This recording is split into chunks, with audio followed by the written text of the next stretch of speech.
Good morning students. आज हम आपके कक्षा 12 के व्याकरण में शब्द शक्ति को पढ़ने जा रहे हैं। शब्द शक्ति जो कि नाम से पता चल रहा है, शब्द में निहित शक्ति। शब्द का जो अर्थ होता है वो बहुत ज़्यादा असीम होता है, बहुत ज़्यादा विस्तारित होता है। हम अलग अलग प्रसंगों, अलग अलग विशेष स्थितियों के आधार पर किसी भी शब्द का जो अर्थ है उसे अलग अलग रूप में ग्रहण करते हैं। अतः जो वक्ता है उसके द्वारा कहा गया प्रसंगानुसार या जो क्षमता होती है, जिस क्षमता के साथ में या जिस भावना के साथ में वक्ता ने किसी शब्द को हमें पहुंचाने का प्रयास किया है, उसी अभिष्ट अर्थ को हम ग्रहण करते हैं, तो वहाँ हम कह सकते हैं कि वो शब्द शक्ति होती है। अब हम बात करते हैं शब्द शक्ति के बारे में और विस्तार से।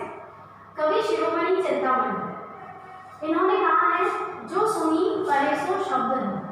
ठीक है, यानी जो हमें सुनाई दे वो तो है शब्द, और समझी परे सो अर्थ, और जिसे हम समझते हैं वो कहलाता है उस शब्द का अर्थ। यानी कहने का तात्पर्य ये है कि सुनकर उस अभिष्ट अर्थ को, जिस अभिष्ट अर्थ के द्वारा वक्ता ने कहा है, उसी अभिष्ट अर्थ को अगर हम ग्रहण करें तो वह उस शब्द में निहित शक्ति कहलाती है।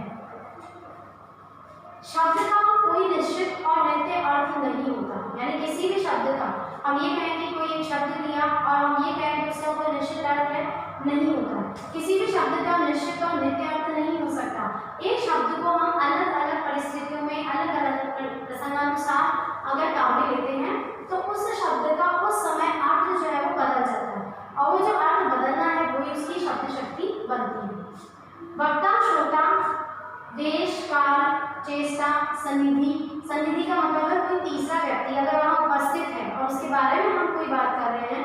प्रकरण यानी किसी भी विशेष बात के रूप में अगर वो बात कही जा रही है, इन सब बातों पर जो शब्द शक्ति होती है वो निर्भर करती है, या किसी भी शब्द का जो अर्थ होता है वो निर्भर करता है। जैसे आचार और चटनी। आचार और चटनी हमने किस रूप में सुनी, तो हमारे मुंह में क्या आता है? पानी। और भूत या सांप का नाम अगर हम सुनते हैं तो हमें लगता है भय। तो ये सारी चीजें जो प्रसंगानुसार हम पर प्रभाव डालती हैं वो शब्द शक्ति कहलाती हैं। यहाँ पर हम ये कह रहे हैं कि किसी भी शब्द की जो शक्ति है, यानी किसी भी शब्द की जो शक्ति है उसका अर्थगत जो प्रभाव पड़ता है, अर्थगत प्रभाव यानी हमने किसी भी शब्द का अर्थ क्या ग्रहण किया है उसको हम शब्द शक्ति कह सकते हैं। परिभाषा देखते हैं हम उसकी। किसी भी शब्द में अंतर्निहित अर्थ को प्रकट करने वाले व्यापार को शब्द शक्ति कहा जाता है। यानी किसी भी शब्द के अंतर जो भी अर्थ छिपा है, जो हमें उस समय दिखाई नहीं दे रहा, लेकिन जब हम उस शब्द को सुनते हैं और उससे जो अर्थ ग्रहण करते हैं, ऐसे अर्थ को ग्रहण करना या प्रकट करना जिस कारण से होता है वो उस शब्द की शब्द शक्ति कहलाती है। यानी वो जो सामर्थ्य है उस शब्द का, उसकी क्षमता है उस अर्थ को प्रकट करने की, वो हम शब्द शक्ति के रूप में ग्रहण करते हैं। कहने का तात्पर्य ये है कि वक्ता के वास्तविक अर्थ को व्यक्त करने का जो गुण है, वक्ता के वास्तविक अर्थ यानी वक्ता ने हमें कोई भी बात किस रूप में कही है, किस प्रसंग में कही है, किस प्रकरण की वजह से कही है, वो अगर हम ग्रहण कर लेते हैं तो वहाँ पे हम कह सकते हैं कि वो शब्द शक्ति है। हम उदाहरण देखते हैं। रमेश की गाय 5 किलो दूध देती है। यहाँ पर रमेश की गाय जो है वो 5 किलो दूध देती है। और दूसरा उदाहरण है, सुमित्रा की बहू तो मेरी गाय है। सुमित्रा की जो बहू है वो तो कैसी है? गाय के समान है। यहाँ पर गाय जो शब्द है वो हमारे सामने दोनों उदाहरणों में अलग अलग रूप में आया। प्रथम में हम गाय का अर्थ जो है वो पशु के रूप में ग्रहण करेंगे, एक साधारण सा पशु, सामान्य सा। और सुमित्रा की बहू तो मेरी गाय है, तो यहाँ गाय शब्द का अर्थ हम सीधा साधा या कोई भी व्यक्ति जिसका स्वभाव बहुत भोला है उसके अर्थ में ग्रहण करते हैं। शब्द शक्ति के अर्थ और परिभाषा को समझने के बाद अब हम ये देखते हैं कि शब्द शक्तियाँ होती कितने प्रकार की हैं। शब्द शक्ति जो है वो 3 प्रकार की होती है। पहली है अभिधा शब्द शक्ति, दूसरी है लक्षणा शब्द शक्ति और तीसरी है व्यंजना शब्द शक्ति। अब इस शब्द शक्ति में जो शब्द और अर्थ प्रकट होते हैं वो हर शब्द शक्ति में किस तरह से आते हैं, जो शब्द है वो अभिधा के अंदर वाचक और अर्थ जो है वो वाच्यार्थ या अभिधेयार्थ के रूप में आता है। फिर बात करते हैं लक्षणा शब्द शक्ति की। इसमें जो शब्द आता है वो लक्षक कहलाता है और जो अर्थ निकलता है वो लक्ष्यार्थ कहलाता है। फिर बात करते हैं व्यंजना शब्द शक्ति की। इसमें जो शब्द आता है वो होता है व्यंजक और जो अर्थ निकलता है वो होता है व्यंग्यार्थ। अब हम इन तीनों शब्द शक्तियों को विस्तार से पढ़ते हैं। सबसे पहली शब्द शक्ति है अभिधा शब्द शक्ति। शब्द में जिस शक्ति से साधारण व लोक प्रचलित अथवा मुख्य अर्थ का बोध होता है उसे हम अभिधा शब्द शक्ति कहते हैं। इस शब्द शक्ति में हमें 3 चीज़ें देखनी हैं, एक तो साधारण अर्थ, एक लोक प्रचलित अर्थ और एक मुख्य अर्थ। यानी इन तीनों ही तरह से जो अर्थ निकलता है वहाँ हम शब्द शक्ति अभिधा को मानते हैं। साथ में ये भी कह सकते हैं कि कोई भी ऐसा साधारण सा वाक्य जिसमें जैसा बोला जा रहा है वैसा का वैसा ही अर्थ ग्रहण किया जा रहा है, या जो भी वक्ता या जो भी श्रोता किसी पाठ को पढ़ रहे हैं चाहे किसी बात को सुन रहे हैं, सुनने के बाद वो बिना किसी अवरोध के जिस सामान्य और साधारण अर्थ को ग्रहण करते हैं वहाँ हम कह सकते हैं कि अभिधा शब्द शक्ति आती है। इसके उदाहरण देखते हैं हम। राजा दशरथ अयोध्या के राजा थे। सामान्य सी बात है, राजा दशरथ अयोध्या के राजा थे। यहाँ पर बिल्कुल सीधा सीधा वाचक और अभिधेयार्थ प्रकट हो रहा है। फिर है गुलाब का फूल सुंदर है। ये भी बिल्कुल लोक प्रचलित अर्थ ही नज़र आता है कि गुलाब का फूल जो होता है वो कैसा है, सुंदर। उसके बाद बात करते हैं मोहन पुस्तक पढ़ रहा है। तो यहाँ मोहन द्वारा पुस्तक पढ़ने का जो कार्य किया जा रहा है वो भी बिल्कुल सामान्य अर्थ के रूप में प्रकट हो रहा है। अब हम बात करते हैं विशेष बिंदुओं की।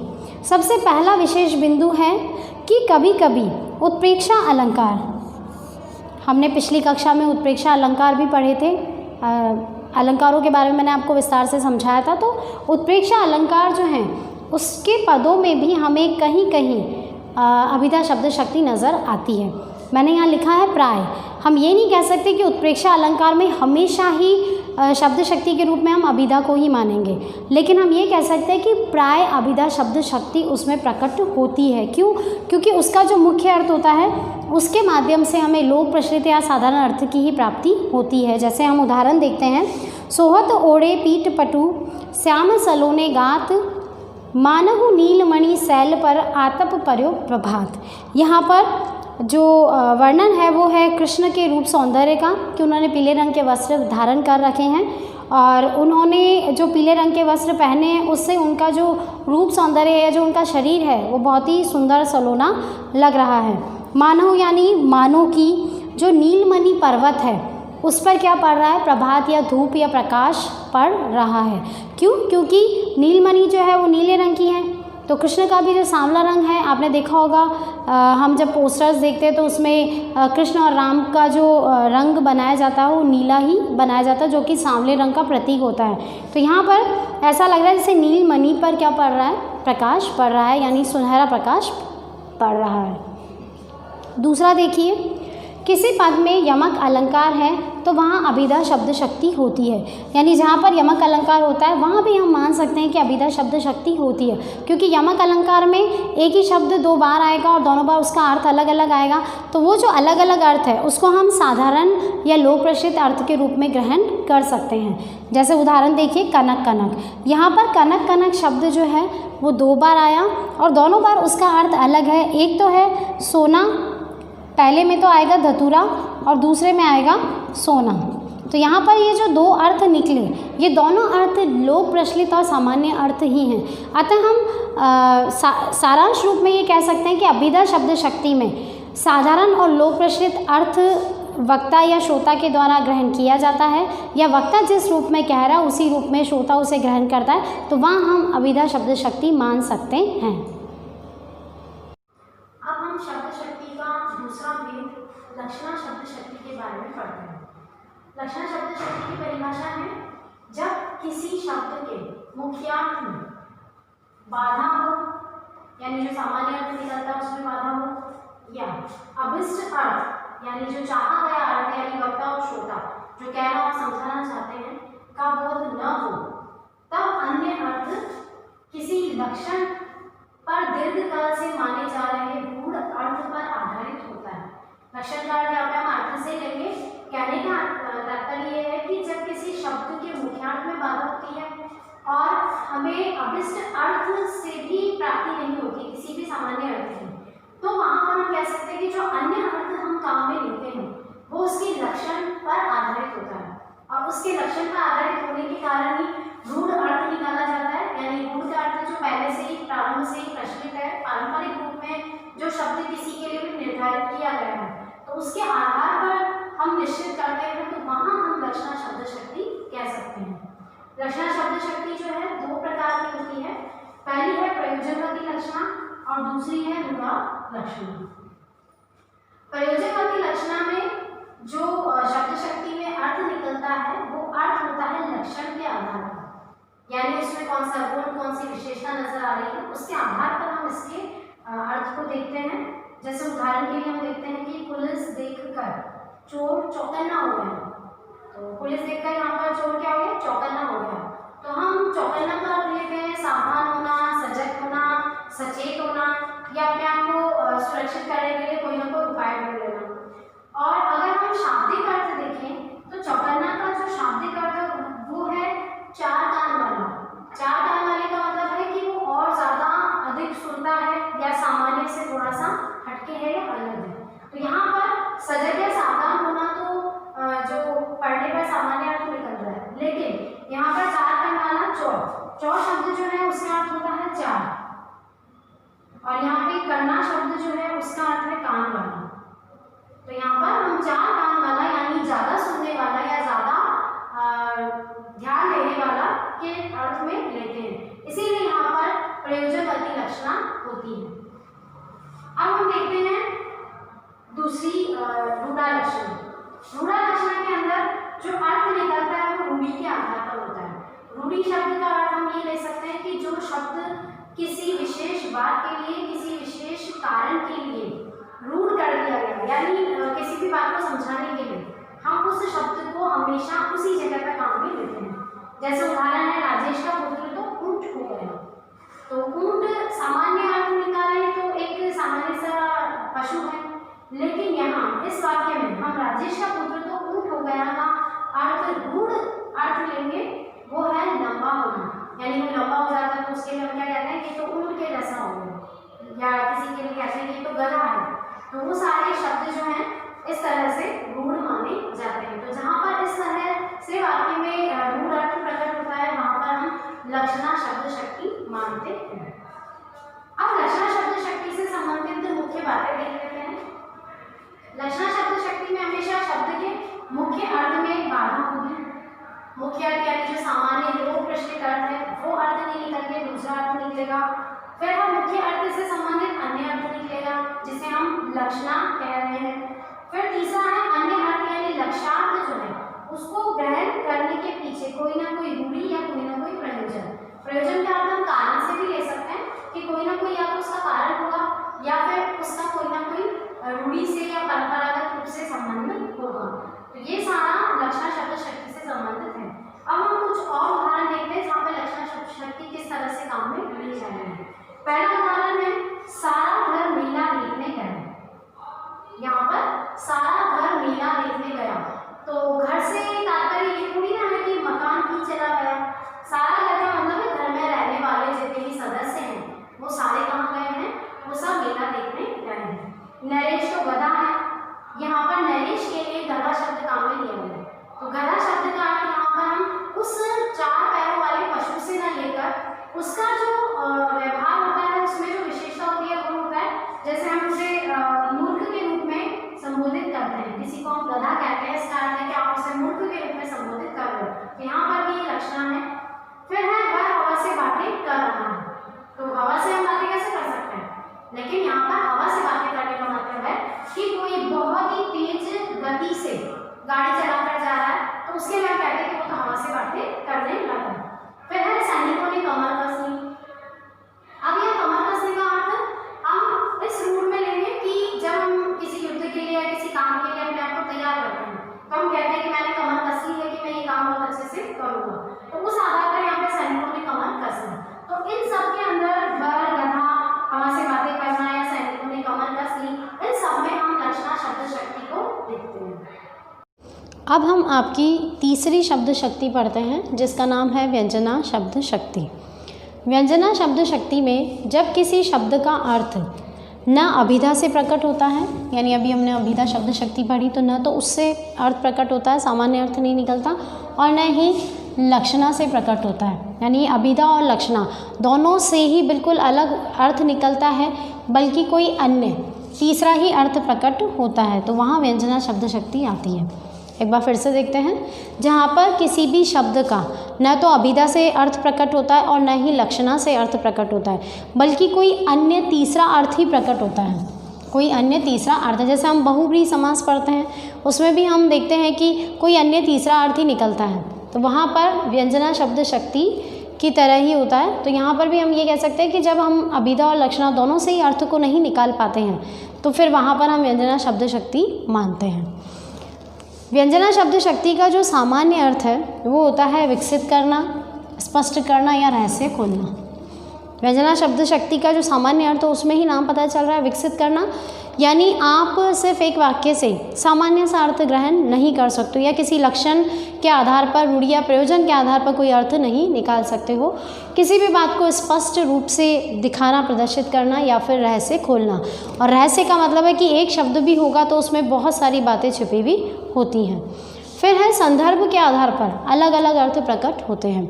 व्यंजना शब्द शक्ति जो है उसमें हम देख रहे हैं कि उसका अर्थ जो है विकसित होता है, स्पष्ट होता है, रहस्य खोलता है। तो यहाँ हम ये कह सकते हैं कि जब भी श्रोता या वक्ता किसी बात को पढ़ता है या सुनता है तो उससे अलग अलग अर्थ मिलते हैं, या वो अपनी बुद्धि से, अपनी कल्पना शक्ति से अलग अलग अर्थ अलग अलग संदर्भों के आधार पर प्राप्त करता है। इस शब्द शक्ति को हम ध्वन्यार्थ भी कहते हैं, ध्वन्यार्थ भी कहते हैं। क्यों कहते हैं? इसके लिए मैं एक आपको उदाहरण देती हूँ। जैसे हम घंटे पर चोट करते हैं तो घंटे पर चोट करने के बाद एक आवाज़ में बहुत तेज़ आती है और उसके बाद बहुत धीरे धीरे एक झंकार सी सुनाई देती रहती है, काफ़ी देर तक एक गूंज सुनाई देती है। बिल्कुल उसी तरीके से ये जो शब्द शक्ति है इसमें पहले हमें मुख्यार्थ मिलता है, यानी उसका जो मुख्य अर्थ होता है, यानी आपने जो वाक्य पढ़ा तो उसका जो सामान्य अर्थ है वो हमें प्राप्त हो जाता है। लेकिन उसके बाद में संदर्भ, जो जिस भी बात से वो कहा गया था, जिस भी प्रसंग से वो बात कही गई थी, उस प्रसंग से संबंधित हमें ध्वनित अर्थ उसमें महसूस होता है या धीरे धीरे प्राप्त होता है, या वक्ता और श्रोता अपनी कल्पना शक्ति के आधार पर उस अर्थ को प्राप्त करने का प्रयास करते हैं। तो वहाँ हम कह सकते हैं कि व्यंजना शब्द शक्ति होती है और इसीलिए इसे ध्वन्यार्थ भी कहते हैं। अब हम एक उदाहरण देखते हैं। जैसे ही सूरज डूब गया और पुजारी ने कहा अरे संध्या हो गई। सूरज डूबना भी संध्या का ही प्रतीक है और संध्या हो गई ये कहा तो वो भी संध्या का प्रतीक है, यानी शाम हो गई। अब यहाँ पर सामान्य सा अर्थ तो है कि हाँ शाम हो गई है, शाम के 5, 6, 7 जो भी बजने का समय है वो बज चुके हैं। लेकिन इस संध्या शब्द से सब लोग अपना अपना अलग अर्थ निकालेंगे। जैसे जो पुजारी है जो स्वयं कह रहा है तो उसके लिए तो संध्या वंदन पूजा आरती का समय हो गया, किसी गृहिणी के लिए रसोई बनाने का समय हो गया, अगर कोई ऑफिस में है, कोई व्यक्ति काम कर रहा है जो 5-6 बजे अपने घर लौटता है तो उसके लिए घर लौटने का समय है। इसके अलावा जो मज़दूर वगैरह है उन्हें भी अपने घर जाना है। जो गायों को चराते हैं, गोधूली का समय भी कहते हैं हम संध्या समय को, गोधूलिक बेला। तो गोधूलिक बेला इसीलिए कहते हैं कि जो गायें होती हैं वो जहाँ भी चरने गई हैं वहाँ से लौटकर वो अपने घर वापस आती हैं। इसीलिए यहाँ इस वाक्य में हम देख रहे हैं कि सब अपने अपने संदर्भ के आधार पर, अपने अपने कल्पना शक्ति के आधार पर अलग अलग अर्थ को प्राप्त करते हैं और इसीलिए इसे व्यंजना शब्द शक्ति कहते हैं। यानी हम ये कह सकते हैं कि व्यंजना शब्द शक्ति में वाच्यार्थ और मुख्यार्थ एक होता है, यानी जो शब्द है मुख्य रूप से वो निकलता तो एक ही है, लेकिन फिर भी सभी लोग उसका अर्थ विभिन्न रूप में ग्रहण करते हैं। जितने भी मुहावरे, लोकोक्तियाँ हम देखते हैं उनके अंतर्गत भी हम व्यंजना शब्द शक्ति ज़्यादा पाते हैं, क्योंकि व्यंग के रूप में कोई बात कही जाती है, लोकोक्ति मुहावरों में जो बात कही जाती है उसको बहुत विस्तारित, यानी जिसको हमने पढ़ा था कि विकसित करना, स्पष्ट करना या रहस्य खोलना होता है, तो लोकोक्ति और मुहावरों के माध्यम से भी हमें ये वाली बात जो है वो व्यंजना शब्द शक्ति में नज़र आती है। व्यंजना शब्द शक्ति को समझने के बाद अब हम व्यंजना शब्द शक्ति के प्रमुख भेदों को देखते हैं। व्यंजना शब्द शक्ति के 2 प्रमुख भेद होते हैं। पहला है शाब्दी व्यंजना और दूसरा है आर्थी व्यंजना। नाम से ही पता चल रहा है, शाब्दी व्यंजना यानी शब्द पर आधारित और आर्थी व्यंजना यानी अर्थ पर आधारित। देखते हैं इनको विस्तार से। शाब्दिक व्यंजना की परिभाषा। जब व्यंजना किसी शब्द पर निर्भर हो, शब्द बदल देने पर अर्थात पर्यायवाची रखने पर अर्थ बदल जाए, उसका अर्थ बदल जाए, तो वहाँ हम कह सकते हैं कि व्यंजना शब्द शक्ति आती है। एक बार फिर से देखते हैं। जब व्यंजना यानी जो व्यंग्यार्थ प्रकट होने वाला है, वो व्यंग्यार्थ जो है वो किसी शब्द पर निर्भर हो, यानी कोई शब्द विशेष हो जिस पर आधारित हो, जिस पर निर्भर हो, तो अगर हम उसके स्थान पर कोई दूसरा शब्द रख दें, उसका शब्द बदल दें, तो वहाँ पर शब्द बदलने के साथ क्या होगा, यानी पर्यायवाची रख देने के साथ क्या होगा, उसका अर्थ भी बदल जाएगा। यानी वो जिस अभिष्ट अर्थ को प्राप्त करने के लिए लिखा गया था, अब हमें वो अभिष्ट अर्थ की प्राप्ति नहीं होगी। कब? जब हम उसके स्थान पर शब्द बदलकर दूसरा पर्यायवाची रख देते हैं। जैसे पानी है, पानी की जगह हम जल रख दें, समीर है उसकी जगह हम हवा रख दें, पवन रख दें, तो यहाँ पर क्या होगा, शब्द बदल जाएगा। शब्द बदल देने के साथ अर्थ भी बदल जाएगा। तो वहाँ हम कह सकते हैं कि व्यंजना शब्द शक्ति आती है, क्योंकि जो अभिष्ट अर्थ हमें प्राप्त करना है, यानी जिस अभिष्ट अर्थ के लिए वक्ता या श्रोता या पाठक उसको पढ़ रहे हैं, सुन रहे हैं या लिख रहे हैं, तो वहाँ पर वो अभिष्ट अर्थ जो है वो हमें उससे प्राप्त नहीं होगा। और उस अभिष्ट अर्थ की प्राप्ति के लिए हमें वही शब्द चाहिए, वही विशेष शब्द चाहिए, जो विशेष शब्द उस व्यंजना या उस व्यंग्यार्थ को प्रकट करने के लिए आवश्यक है। जैसे इसका उदाहरण देखिए। चिर जीवो जोरी जुरे क्यों न सने गंभीर, को घटिए वृषभानुजा वे हलदर के बीर। यहाँ पर इस उदाहरण के अंदर जो वृषभानुजा शब्द है उसका अर्थ राधा और गाय है, यानी वृषभ की अनुज, यहाँ पर राधा और गाय दोनों को हम इस अर्थ में देखते हैं। और हलदर का अर्थ यहाँ पर बलराम और बैल से है। अगर हम यहाँ पर वृषभानुजा और हलदर इन दोनों शब्दों को हटाकर इनका कोई पर्यायवाची रख दें, तो वहाँ पर जो अभिष्ट अर्थ की प्राप्ति है वो अभिष्ट अर्थ की प्राप्ति हमें नहीं होगी। यानी हम कृष्ण की तरफ इशारा कर रहे हैं, तो यहाँ पर हमें कृष्ण जो है उसका, हमें राधा और कृष्ण का जो प्रेम है या राधा के प्रति जो कृष्ण का रूप है, जोड़ी है उनकी, तो उसका जो अर्थ है वो हमें प्राप्त नहीं होगा। इसी प्रकार से रहीमदास जी का दोहा है, रहीमन पानी राखिए बिन पानी सब सून, पानी गए न उबरे मोती मानुष शून। तो यहाँ पर जो पानी शब्द है इसी में ही चमत्कार है, इसी में ही व्यंजना है, क्योंकि उस पानी के हम 3 रूप से अर्थ देखते हैं, चमक, सम्मान और जल। अब अगर हम ये रहीमन पानी राखिए की जगह हम जल शब्द रख दें, यानी इस पानी की जगह अगर हम उसका पर्यायवाची शब्द जल रख दें, तो फिर उस जल से हमें ये तीनों जो व्यंजना शब्द शक्ति के आधार पर अर्थ निकाल रहे हैं वो अर्थ हमें उसमें नहीं मिलेंगे। इसीलिए हम कह सकते हैं कि शाब्दिक व्यंजना में अगर हम शब्द को पर्यायवाची के रूप में बदल कर लिखते हैं तो अभिष्ट अर्थ की प्राप्ति नहीं होती। इसलिए किसी विशेष शब्द पर ही निर्भर होता है शाब्दिक व्यंजना। अब हम बात करते हैं आर्थी व्यंजना की। आर्थी व्यंजना नाम से ही पता चल रहा है इसमें अर्थ से प्राप्ति होगी।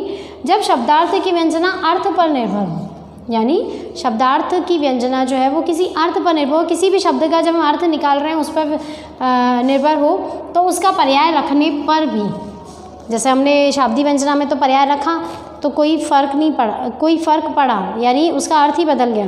लेकिन यहाँ पर शब्दार्थ की व्यंजना अर्थ पर निर्भर करती है, तो हम उसका पर्यायवाची रख दें तो भी उसमें कोई परिवर्तन नहीं होगा, हमें फिर भी उसी अभिष्ट अर्थ की ही प्राप्ति होगी। यानी जिस उद्देश्य से उस शब्द की, उस वाक्य की, उस पद की रचना की गई है, उससे हमें वही अर्थ प्राप्त होगा जो अर्थ हम प्राप्त करना चाहते हैं। जैसे इसका उदाहरण देखिए। सघन कुंज छाया सुखद शीतल मंद समीर, मन वे जात अजो वे यो जमुना के तीर। यहाँ पर राधा जी और गोपियाँ जो है वो कृष्ण के साथ यमुना के तीर पर, यानी उसके तट पर बिताए समय को याद करती हैं कि हम बहुत सुखद समय उस समय बिताया करते थे। तो यहाँ पर शीतल, समीर, तीर, ये जो शब्द हैं, जैसे तीर की जगह हम तट रख दें तो भी वही अर्थ आएगा, शीतल की जगह हम ठंडा कुछ और रख दें तो भी वही अर्थ आएगा, समीर यहाँ पे पवन रख दें, उसका पर्यायवाची हवा रख दें तो भी वही अर्थ निकलेगा। तो यहाँ हम कह सकते हैं कि आर्थी व्यंजना जो है उसमें अर्थ बदलता नहीं है अगर हम उसकी जगह कोई पर्यायवाची शब्द भी रख देते हैं। अब हम तीनों शब्द शक्तियाँ पढ़ चुके हैं, अभिधा, व्यंजना और लक्षणा। मैंने आपको उनको उदाहरणों के साथ अच्छे से समझाने का प्रयास किया है। आशा करती हूँ आपको ये समझ आया होगा। स्टूडेंट्स, सभी शब्द शक्तियाँ पढ़ने के बाद हम शब्द शक्तियों का तुलनात्मक विवरण देखते हैं। अभिधा शब्द शक्ति, लक्षणा शब्द शक्ति और व्यंजना शब्द शक्ति, इन तीनों का तुलनात्मक विवरण। अभिधा शब्द शक्ति में पहला है, अभिधा में केवल मुख्य अर्थ होता है, लोक प्रचलित अर्थ होता है। लक्षणा शब्द शक्ति में शब्द के मुख्यार्थ से हटकर उसी के लक्षण के आधार पर अन्य अर्थ निकाला जाता है। और व्यंजना में मुख्यार्थ और लक्ष्यार्थ से भिन्न कोई अन्य अर्थ प्रकट होता है। फिर हम बात करते हैं दूसरे पॉइंट की। अभिधा के अंतर्गत इसका जो अर्थ होता है वो निश्चित होता है, किसी कल्पना का प्रयोग नहीं होता। लक्षणा में अर्थ निश्चित नहीं होता, किंतु अर्थ की दिशा निश्चित होती है, अर्थात हमें ये पता होता है कि लक्षण के आधार पर हम अर्थ निकालते हैं। तीसरा, व्यंजना में देखिए, दूसरा, संदर्भ और प्रसंग के आधार पर अर्थ का स्वरूप तय करना पड़ता है, या फिर जो वक्ता है या श्रोता है या पाठक है वो कल्पना का सहारा लेता है। अब देखते हैं तीसरा पॉइंट। अभिधा में इसके लिए किसी अन्य शक्ति की आवश्यकता नहीं पड़ती, यानी सामान्य अर्थ प्राप्त हो रहा है। लक्षणा में लक्ष्यार्थ निकालने में अभिधा शक्ति की आवश्यकता पड़ती है, क्योंकि सामान्य अर्थ नहीं निकलता तो फिर लक्षण के आधार पर देखा जाता है। व्यंजना में अभिधा और लक्षणा दोनों की ही आवश्यकता पड़ती है, यानी दोनों के बिना ही काम नहीं चलता। अब अभिधा शब्द शक्ति में अंतिम पॉइंट देखिए, इसमें पाठक या श्रोता वास्तविक अर्थ ग्रहण करता है, यानी जैसा है वैसा ही ग्रहण किया जाता है अभिधा में। लक्षणा में देखिए, मुख्यार्थ से परे लक्षणानुसार अपनी कल्पना और तर्क से अभिष्ट अर्थ तक पहुंचता है, यानी पाठक जो है या जो श्रोता है वो मुख्यार्थ से परे लक्षणानुसार अपनी कल्पना और तर्क से अभिष्ट अर्थ तक पहुँचने का प्रयास करता है। और व्यंजना शब्द शक्ति का अंतिम पॉइंट है, इसमें संकेत भर होता है, बाकी समस्त अर्थ पाठक श्रोता प्रसंग के आधार पर ग्रहण करता है, यानी वो ये देखता है कि किस तरह से कहा जा रहा है, किस रूप में कहा जा रहा है, तो अपने अपने प्रसंग के आधार पर वो उसका सामान्य अर्थ निकाल लेता है। ये हमने समझा शब्द शक्तियों का तुलनात्मक विवरण। अब हम देखते हैं शब्द शक्ति के लिए कुछ अभ्यास प्रश्न, जो कि आपको अपनी उत्तर पुस्तिका में लिखने हैं। ये कुछ प्रश्न हैं जिन्हें आप समझने के बाद, समझा तो मैं रही हूँ अभी, उसके बाद आप इसे अपनी उत्तर पुस्तिका में लिख लीजिएगा। प्रश्न है, निम्नलिखित वाक्यों में प्रयुक्त शब्द शक्ति का नाम लिखिए। पहला है, गधा रेंगता है। इसमें मुख्यार्थ है जानवर। गधा जो शब्द है जो क्या है, मुख्यार्थ है, तो इसके अंतर्गत हम अभिधा शब्द शक्ति मानते हैं। दूसरा प्रश्न है, हरी पुस्तक पढ़ रहा है। यहाँ हरी किसी एक सामान्य से लड़के का नाम है, तो हरी पुस्तक पढ़ रहा है, इसका सामान्य अर्थ या लोक प्रचलित अर्थ या हम ये कहें कि जो शब्दकोश है उसमें जो अर्थ निकलता है वो भी हरी सामान्य अर्थ ही निकलता है। तीसरा है, हरि ने नारद को हरि रूप दिया। पहला जो हरि है इसमें उसका अर्थ है विष्णु, और दूसरा जो अर्थ है नारद को हरि रूप दिया, तो दूसरे हरि का अर्थ है यहाँ पर बंदर से या वानर से। तो जो विष्णु भगवान है उन्होंने जो नारद है उनको क्या दिया था, हरि रूप दिया था, बंदर का रूप दिया था, तो ये भी सामान्य अर्थ है, इसलिए यहाँ पर भी अभिधा शब्द शक्ति आती है। चौथा प्रश्न है, महाराष्ट्र सासी है। अब यहाँ पे महाराष्ट्र एक राष्ट्र का नाम है जो कि स्वयं तो सासी नहीं हो सकता, अर्थात उसमें रहने वाले जो लोग हैं वो सासी हैं, तो यहाँ उसके लक्षण के आधार पर हम इसे लक्षणा शब्द शक्ति कहेंगे। पांचवा है, अजो तरियोना ही रयो श्रुति सेवक एक अंग नाक बांस बेसरी लयो बसु मुक्तन के संग। यहाँ पर अजो तरियोना ही रयो, इसके आधार पर उन्होंने कुछ अन्य अर्थ निकालने पर श्रोता या पाठक को मजबूर किया है, तो यहाँ हम कह सकते हैं कि व्यंजना शब्द शक्ति है। छठा देखिए, मुंह पर ताला लगा लो। यहाँ जो ताला शब्द है, ताला शब्द का अर्थ हो गया बंद कर देना, तो मुंह पर ताला लगा लो का जो अर्थ है वो ऐसा निकलता है कि आप चुप हो जाओ, सामने वाले को हम कहना चाहते हैं कि चुप हो जाओ। तो यहाँ पर भी लक्षणा शब्द शक्ति है। 7वां, परम रम्य आराम यह जो रामई सुख देत। यहाँ आराम शब्द जो है उसका अर्थ होता है बगीचा। तो यहाँ पर वो बिल्कुल सामान्य से रूप में इस चीज़ को बोल रहे हैं, तो वो अभिधा शब्द शक्ति है। 8वां, आज भुजंगों से बैठे हैं वे कंचन के घड़े दबाए। विनय हार कर कहती है ये विषधर हटते नहीं हटाए। यहाँ विषधर शब्द जो है वो पूंजीपतियों के लिए आया है। पूंजीपति ऐसे हैं जो कि भुजंगों के समान, सांप के समान कुंडली जमा कर बैठ गए हैं। कंचन यानी जो धन संपत्ति है उस पर उन्होंने अपना अधिकार जमा रखा है, इसीलिए यहाँ पर विषधर शब्द जो है वो पूंजीपतियों का प्रतीक है। तो लक्षणा शब्द शक्ति है यहाँ।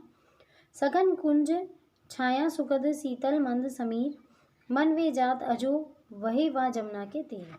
यहाँ पर व्यंजना शब्द शक्ति है, और व्यंजना शब्द शक्ति में भी आर्थी व्यंजना है, क्योंकि इसका जब हम अर्थ निकालते हैं तो जो अर्थ निकलता है उसके आधार पर ही यहाँ व्यंजना शब्द शक्ति आती है, क्योंकि कहा कुछ और जा रहा है, उसका अर्थ कुछ और ग्रहण किया जा रहा है।